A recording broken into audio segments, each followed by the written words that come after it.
Audio kalian masih picking? Tonton video ini sampai habis.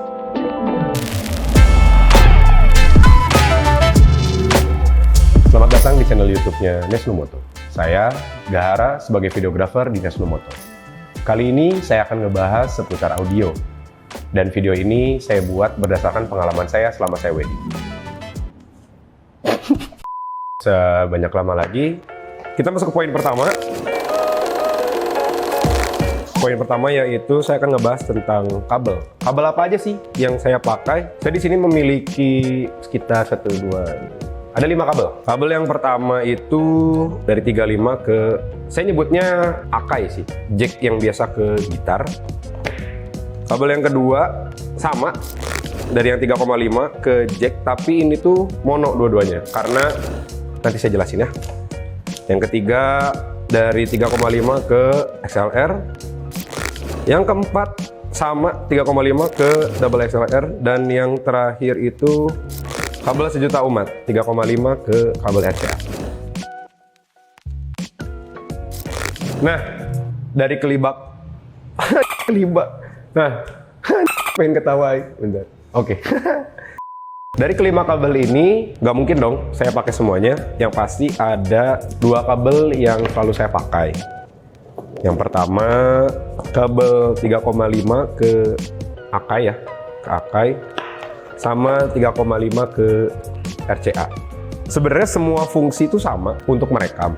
Cuman ada yang lebih baik hasil rekamannya, yaitu menggunakan kabel XLR. Karena apa ya?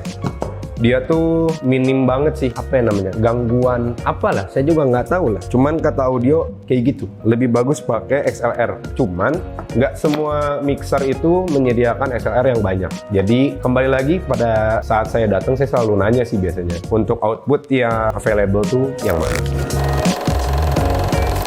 Oke, selanjutnya dan yang pasti kalian harus punya audio recorder. Kalau saya sih pakai Zoom, dari Zoom tipe yang H1N, handy banget ya. Dan yang pasti saya selalu bawa ear monitor. Ini ear monitornya dari, waduh, pabalatak ya. Ear monitornya dari KZ, entah itu yang mana. Cuman selain murah, dia juga untuk hasilnya oke sih, kayak gitu ya. Kenapa sih saya bawa ear monitor? Saya bawa ear monitor itu agar tidak terjadinya picking. Picking itu pada saat dari mikrofon atau dari lagu, itu akan melebihi dari sinyalnya. Di situ ada yang disebut namanya dB atau decibel. Kalau saya sih selalu dipasangnya di minus 10 decibel. Karena untuk menaikkannya itu lebih enak pada saat post-pro. Poin selanjutnya yang ketiga. Jangan lupa para kalian, wahai videografer, membawa micro SD. Karena kalau di Zoom itu yang saya tahu emang nggak ada apa ya namanya, kayak nggak ada memory built-in-nya sih. Kalau Sony itu ada, jadi kalau misalkan lupa bawa micro SD, pakai Sony aman. Di sini kebetulan saya pakai yang 32 GB, dan saya pernah beli yang 64 atau 128, itu tuh nggak bisa dipakai. Nah, itu saya nggak tahu penyebabnya apa, cuman kayaknya sih terlihat dari ada tanda di sini. Kalau yang 64 GB tuh ada tanda 3 Romawi gitu. Nah, kalau ini cuman 32 kecil, dan ini amat sangat cukup selama setahun pun belum penuh. Dan di sini saya pakai mereknya SanDisk Ultra yang 32 GB. Kecepatannya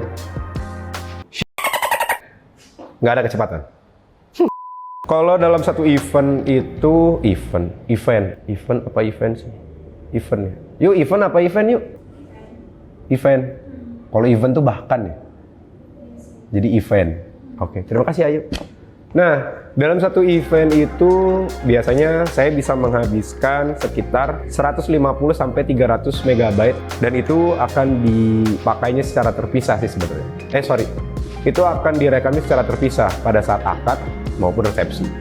Karena kalau kalau digelondongin tuh baterai habis. Oh ya, dan kalian pun sebenarnya ini saya beli Zoom ini tuh secara terpisah sih. Jadi Zoom-nya aja, baru micro SD-nya aja. Terus sebenarnya tempatnya juga bukan ini. Ini yang ada di rumah aja, dan ternyata pas. Kalau kalian mau beli bundling pun itu ada. Banyak kok di toko-toko online ataupun di offline. Yaitu udah ada Zoom-nya, udah ada case-nya, dan juga ada micro SD. Poin keempat yaitu baterai.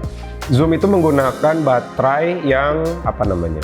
A3 tuh disebutnya apa tuh? Tipenya ya. Nah di sini tuh saya menggunakan pakai baterai yang rechargeable. Kata skripnya gitu, rechargeable. Kalau bahasa Indonesianya bisa dicas. Nah ini kebetulan saya tuh belinya yang 1100 mAh. Ini biasanya untuk penggunaan 2 baterai. Oh ya lupa, ini kan 2 baterai ya. Nah ini untuk penggunaan 2 baterai yang bisa dicas ini tuh bisa kemungkinan 2 event lah. Jadi akad resepsi Sabtu, akad resepsi Minggunya juga masih. Ataupun kalian yang masih belum pikiran bahwa aduh kayaknya baterai cas ribet nih karena kan beres habis ngecas, lupa ngecas kan nggak ada. Kalian bisa pakai baterai kayak yang ini, alkalin. Nah sebenarnya kenapa alkalinnya saya simpen di sini tuh ini untuk jaga-jaga. Kalau misalkan saya lagi ngecas dan saya lupa ketinggalan, tapi jangan sampai ketinggalan ya, ada baterainya. Dan ini pun kalau fun fact nih, kalau misalkan kalian cabut baterai ini, misalkan keadaan kosong nih, nah kalian nanti akan mereset ulang dari tanggal, bulan, jam, dan tahun. Dan itu amat sangat berpengaruh pada saat kalian akan mensortir data tersebut. Begitu Sak. Begitu. Rain. Sorry, itu bapaknya ya. Poin kelima, kalau di skripsi tulisannya step by step. Tapi kalau saya nyebutnya pada saat saya persiapan ataupun pada saat saya sampai di gedungnya, saya pasti yang pertama saya lakuin adalah saya selalu bilang ke soundman, selalu menanyakan kalau di Bandung sih kayaknya kata punten oke sih. Jadi kayak punten untuk yang tersedia colokan ke output ngerekam itu kabelnya apa. Misal kata soundman-nya ada XLR mas, ada nih XLR. Ya udah saya kasihin aja XLR-nya biar soundman-nya yang masukin ke mixernya karena saya nggak tahu yang mana. Dan setelah itu kabel ini saya masukin ke line in. Sudah gitu headset jangan lupa dimasukkan ke dalam line out yang berwarna hijau kalau di sini ya, atau tandanya ada tanda headphone. Setelah itu saya nyalakan dan yang pasti saya akan meminta untuk cek soundnya. Diusahakan ke soundman tuh bilang pada saat volumenya sesuai pada saat nanti acara dimulai, karena kita nanti akan tahu nih bahwa kita tuh ngerekamnya secara normal, secara pas, atau berlebihan, yaitu peaking. Nah nanti akan saya perlihatkan ya. Kalau misalkan pada saat saya berbicara seperti ini tuh ada di -6. Nah biasanya kalau dari soundman itu dia akan bisa lebih dari sampai 0. Nah kalau melebihi -6 atau sampai 0 itu biasanya terjadi peaking. Peaking tuh saya nggak tahu artian jelasnya, cuman yang saya dengarkan itu biasanya suka ada kayak oke, jadi kayak ada apa ya, kayak ada nggak enak lah ke kuping lah ya, kresek-kresek, kayak gitu. Jadi ada kresek-kreseknya dan itu amat sangat harus dihindari karena nanti kita ngeditnya pun nggak akan enak sih, karena itu emang nggak bisa dibenerin sih. Kalau saya sih nggak bisa ngebenerin, tapi nggak tahu kalau mungkin kalau untuk orang-orang mungkin banyak yang bisa ngebenerin. Cuman lebih baik, dan bukan lebih baik sih, kalau saya tuh biasanya di sininya di antara -12 dan -6, biasanya -10.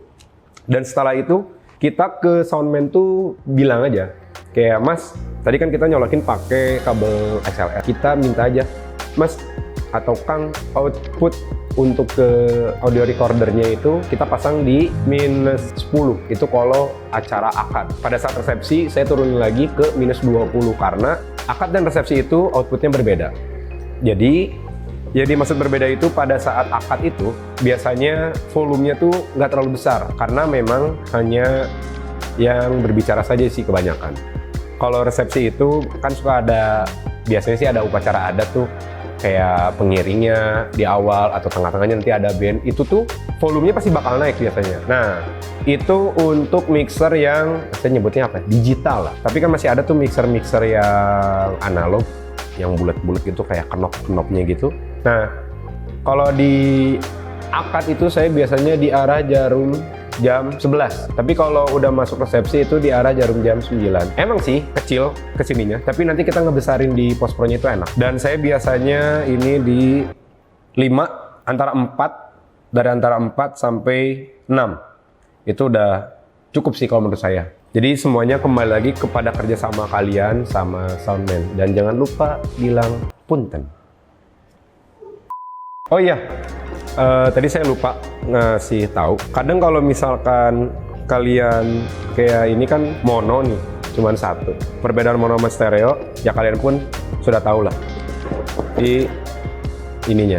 Kalau mono itu ini cuma satu, stereo itu 2. Nah, semisal kalian cuma nyolokin satu doang, mono aja, karena cuma punya satu, atau misalkan cuma ada satu slot doang, itu jangan ketakutan, dan itu bukan jadi suatu masalah. Karena nanti pada saat di post pro-nya itu bisa diubah. Kalau saya kan ngeditnya di Premiere Pro nih, kalian bisa di Premiere Pro, nanti bagian di audionya itu, nanti kalian bisa kayak diubah channelnya, yang awalnya L doang atau R doang, left atau right-nya doang, itu nanti bisa jadi left dan right. Sedikit tips hari ini.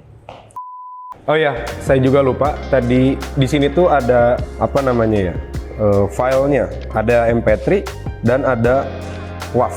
Kalau saya biasa pakai MP3 yang 320 kilo. Kenapa nggak pakai WAV? Kalau WAV saya rasa terlalu besar sih untuk dari perekamannya, dan hasilnya juga pakai MP3 aman-aman aja. Pakai 192 atau pakai yang lebih kecil, misalkan dikatakan ada yang 48 kilo juga aman-aman aja. Cuman kalau saya sih terbiasa di 320 kilo karena nanti takutnya ada beberapa frekuensi yang nggak ketangkep sama audionya. Jadi gitu. Konklusinya, jangan sampai kalian ketemu yang namanya picking, karena itu nggak enak banget, sumpah. Dan itu, tapi nggak tahu ya, kalau saya sih nggak bisa mengatasi, tapi kalau kalian bisa mengatasi, boleh kasih ilmunya di komen. Dan untuk kabel sebenarnya nggak usah sebanyak kayak saya, yang pasti ribet. 1 atau 2 cukup. Dan yang pasti jangan lupa bawa recordernya. Lupa komen, like, bagus. Jangan lupa like, comment, share, and subscribe channelnya Nesnomoto. Saya Gahara, undur pamit.